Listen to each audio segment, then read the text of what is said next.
What's up, everybody? So last night I made a video, about the hotel we're staying at, and I told you that right next to it is desert, and I wanted to show you more during the day because you couldn't really see anything at night. And I thought I'd take this opportunity to talk about the desert a little bit, actually. So let's see, where should we start? Let's start by talking about these trees right here. They're called Joshua trees. There's one right there, um, right there. And so, let's see if I get a little bit closer here. So these Joshua trees are actually protected out here. I don't know why. Perhaps they're endangered. I really don't know why. And there it is. And by protected, I mean that, like say I were to buy this land and I want to make a house or, um, a business or whatever, I couldn't just tell the construction people, okay, those trees are ugly, remove the trees so I can build my stuff, right? They were like, no, I can't do that. They're gonna get fined. I don't know if they'd get fined, but I'd get fined because they're protected. So what I have to do is I have to call the city. I'd have to call the city and tell them that I don't want these trees on my property, and they would have to remove them, or they would remove them, and I think they replant them somewhere else. Probably charge me for the whole thing of having to dig them up and replanting them and all that. So yeah, you can't just dig it up, throw it in the trash. I mean, you could, but if you get caught, you get fined. I don't know if they'd lock you up, but they'd definitely fine you. So anyways, so that's one interesting thing about this desert, anyways. And now, in general, I was going to talk about kind of cool things about living in the desert. There's obviously crappy things about living in the desert. It's hot, dry, dries your skin out. I don't know. Sometimes if you're way on the desert, there's nothing around. You got to go far to go places. This way across the street there's shopping and stuff, but depending on how far you're out in the desert, there's nothing. So there's obviously bad things about the desert. There's good things too. One good thing about the desert is there's always somewhere for your dog to go to the bathroom, or for you to go to the bathroom too. I'm in the hotel, the bathroom right there, but like say we're just driving down the freeway and you're out in the middle of the desert, there's always like bushes like this, or like somewhere you can like hide behind, or actually I've even gone like inside bigger trees like this to go pee or whatever. You go in there, nobody can see you. And and you go to the bathroom or whatever. But yeah, definitely for your dogs, there's always somewhere for your dogs to go to the bathroom. You don't have to worry about cleaning up or anything. We're actually off of the hotel property area. If you see the curb ends over, that's their property. So obviously if the dog went to the bathroom, well, they have to clean it up. But there's all kinds of, not poop and stuff, but it's just this is the desert part right here. So that's one thing nice about the desert is places for your dog to roam, go to the bathroom, don't have to worry about cleaning it up or putting it in a bag. If you want, you could kick some dirt over it, but it doesn't matter because nobody comes out here. We're close to the hotel, but still, I haven't seen one other person come over this far. Nobody even really walks outside. And then even more so across the street, really does. Here, maybe let's walk over there. Let's walk over there. All kinds of Joshua trees and different desert bushes. This car's coming. So yeah, this nice big tree right here, I could, if I had to go pee, I'd go behind this tree right here real quick. Nobody's around if I had to go pee. So that's one nice thing about the desert. Actually, I don't want to walk across the street because then I'm going to be standing in the sun. But anyhow, so that's one nice thing. Another nice thing is there's always somewhere to park. So anybody who lives in a big city, you'll notice that sometimes it's impossible to find a parking spot. People just parked on top of people. It's so bad that So obviously the parking here is just two-dimensional. It's just flat, right? But parking in big cities, it's becomes three-dimensional. They build parking structures. So, you know, three-dimensional parking, because there's just so many people. You run out of space on the ground, so you got to build another level and so on and so forth. So yeah, you see there's not really anybody. There's still parking, right? But say the parking was full right there, you would see dudes in their trucks just pull up on the dirt and park. You see that sometimes, especially during the holidays, sometimes the parking gets packed. And so dudes just, you know, even in cars, not even in my cars, you know, just pull on the dirt and you park if there's a spot, you know. I mean, not if there's a spot, but like, you know, you don't want to be stuck in the mud, or, you know, you got to watch out for holes and dips and stuff like that. But it's pretty flat. The ground is hard, so you're not going to sink in, like I said, unless it's raining or something like that. So it's just extra parking. So that's nice too. There's always somewhere to go to the bathroom and always somewhere to park.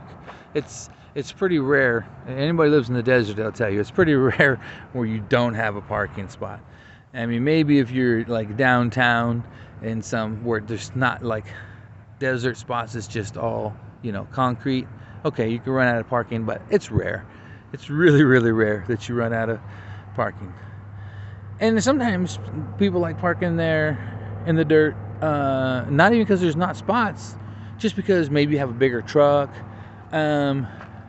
You know, like say you had a semi truck, it really wouldn't fit in the parking spots. You just pull up on the dirt. Like I said, it's really hard. You don't have to worry about your truck sinking in. And since it is the desert, or this desert particularly, it's very dry. And so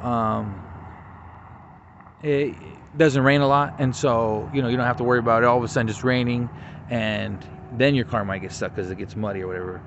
So yeah, it's always somewhere to park, always somewhere to go to the bathroom. You know, always somewhere to like explore, like I said, especially for the dogs. If I wanted to, I mean, I could take her across the street and let her off the leash. And you can't do that in big cities. You know, because there's other dogs, there's other people around. But I could go across the street. I mean, I could let her go right here too. But I go across the street, I could unleash her and nobody cares. Matter of fact, we could go do that just to show you. Just walk across the street. She's actually so used to it. She's probably, see, some dogs are so cooped up, you let them off the leash, they just kind of like take off, they don't know what to do. But she's so used to it because, like I said, you live in the desert, you could do that. So it's like, it's no big thing to her. Well, you'll see when I take her off the leash, she's not gonna even like take off, and she doesn't really care anymore. Okay, Bill, we'll go walk around. Okay, go. Go. Yeah, you know, I mean, nobody around. Goes to the bathroom wherever she wants. And you generally don't have to worry about wildlife too much. I mean, maybe snakes or scorpions, but you know, snakes, they generally they hear you coming. When you're stepping on the ground, snakes, they hear you coming, and so they'll go in their hole, they'll hide. They generally attempt to avoid confrontation. So just walking a little close to the street. She could be running out in the desert, but of course she chooses to walk closer to the street. But yeah, so there's not a lot, in this desert anyway, there's not a lot of wildlife. Maybe scorpions, but you don't really see nothing. I mean, look around. Sometimes there's like crows and stuff, but you know, they're not going to do nothing to the dog. Yeah. Southern California deserts are pretty barren as far as life is concerned. Ants. We definitely get a lot of ants. That's one thing you got to watch out for. Oh yeah, speaking of which, look at that big ant hole. Let me see. This one might be I don't see any, like, maybe a couple. That's some weird bug. But yeah, there's definitely ants. Whatever. So anyhow, so another nice thing, like I said, park wherever you want, you go to the bathroom, let your dog roam around. And then the dry weather. The dry weather is a bad and a good. So the dry weather is bad because, like, you got to drink way more water, and you know, your skin could get really dry. It's like some people like to shower 2 or 3 times a day, and if you do that out here, oh my God, you're gonna feel terrible. You're gonna feel like lizard skin, because it's so dry. You definitely, if you live in a really dry desert, you don't want to be showering a few times a day. You might not even shower every day because it's so dry you don't even sweat. I know that seems crazy to people who live in humid places because, you know, you shower and you're sweating right away. But out here, especially in the winter, you shower and you won't sweat you just don't sweat. You know, when humidity's around like 10%, you don't sweat. You just really dry, really dry. So that's good and bad because, like I said, it dries out your skin, but it feels cooler. You go in the shade in the summer, and it'll feel way cooler. Whereas we're somewhere really, really humid, it doesn't. So it's a good and a bad. You know, humid or dry weather, you know, can make your skin feel like crap because it just really dries it out. Dries your lips out. If you're not used to it, especially, you'll get really dry lips and dry skin because, you know, you don't know to hydrate properly. So that's bad. But the good part is it feels cooler. Even in the summer, even when it's like 100, it'll be hot. But like I said, if you go in the shade or you go inside, it could feel a lot cooler because there's just no humidity. There's, you know, so your body's able to the sweat from your body is able to evaporate, and so you cool down a lot faster. So that's another nice thing. And, you know, not a lot of people around. You know, you go somewhere like Los Angeles, San Diego, San Francisco, all these high population places in California, and, you know, you can't move without like bumping into somebody. You got no space. You know, there's always people around, and so if you like not being around people, the desert is good. And it's nice, whereas, like I said, across the street, like if I wanted to be around people, I go shopping. So they're shopping, you know. But like if you want to come out and just, you know, be on your own, some of these guys, they drive out really in the middle of the desert and they go shooting. Matter of fact, one of my cousins was just telling me he took his kids out to go off-roading on quads, and they're on quads, quadding around, and they just kind of like ran off on their own to just go play, do kids. And they came back running. They were like, "Oh, Dad, there's people shooting out there." They heard shots. The kids did. And so I don't know if they called the police, somebody called the police. Anyhow, police came, and it's funny. The police are actually more upset at them for quadding. They're like, "Hey, if you're gonna be quadding out here, you need, you know, permits and stuff like that." They're like, "What about the people shooting?" They're like, "Yeah, no, you could go shoot out there. Matter of fact, you're not even supposed to go quadding to a certain point because of their shooting out there." So yeah, so it's so much that they're actually more worried about them being, you know, quadding on their four-wheelers than people were shooting. So yeah, so I mean, that's the nice thing about the desert too. You know, you can go out in the middle of the desert, people go shooting, or I mean, I guess you could go hunting. I don't know what the laws are in that, but there's really not a lot to hunt. You see, we've been walking around for a few minutes. You haven't seen a squirrel or nothing. So yeah, people go shooting. People do go quadding. Matter of fact, I think, was it yesterday? I saw 2 teenage kids there riding around on like, I don't know, dirt bikes, mopeds, whatever they're called. So you see that a lot, and so that's another nice thing. Just kind of open freedom to explore, kind of do what you want. Nobody really bothers you. You know, I mean, like I don't have a shirt on. I could probably not even have pants on. Nobody would even care. I'm out here now. Some people are driving by, but maybe if I didn't have pants on.